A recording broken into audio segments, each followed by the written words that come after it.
Great to be with you. Tough acts to follow, Steve Forbes, Mark Scouch, and John Ransom.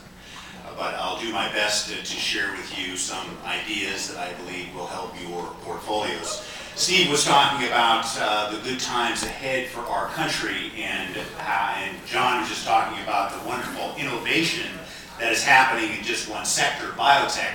I have to tell you that there is a tremendous amount of innovation going on in financial services, and there are new ways to invest. I hope you're getting involved in the world of exchange-traded funds. There are now 1,600 different products.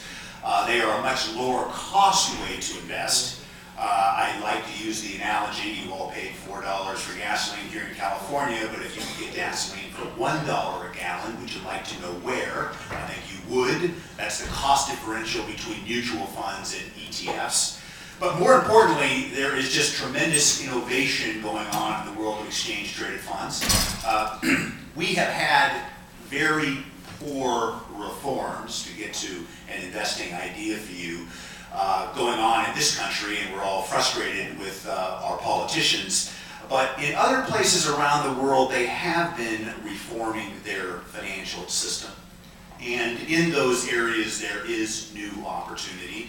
And the country I would like to point you towards that is showing innovation in many ways is the country of China. And in the last 3 years, the Chinese stock market has actually declined 30%, while the U.S. stock market has gone up 75%. In my opinion, there is a big change afoot right now. The PE ratios of U.S. stocks quite high, the PE ratios of Chinese stocks quite low, and ETFs now give you the ability to be able to invest in Chinese A shares, which were only at one time available for Chinese citizens. So I just wrote an issue of my newsletter on China investing. There are now 37 ways to be able to invest in China through exchange-traded funds. And there is an ETF I'm talking about here at the Money Show called the A-Share ETF, ASHR, and it's from Deutsche Bank. It gives you the ability to invest in an area that 2 or 3 years ago you couldn't invest in. You're investing in the second largest economy in the world, in a valuation point that, in my opinion, is quite low, maybe even as low as U.S. stocks were in April of '09.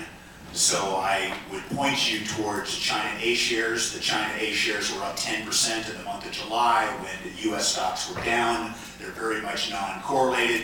I really like the opportunity that the Chinese economy brings to us, and I really believe one of the great freedoms that we still have as investors here in the U.S. is our ability to invest anywhere we want to.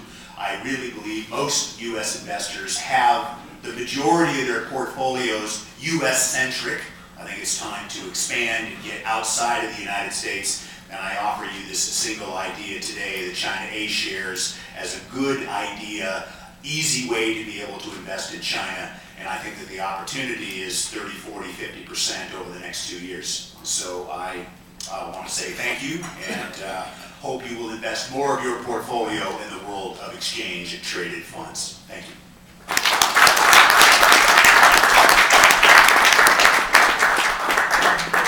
Where can they find your stuff?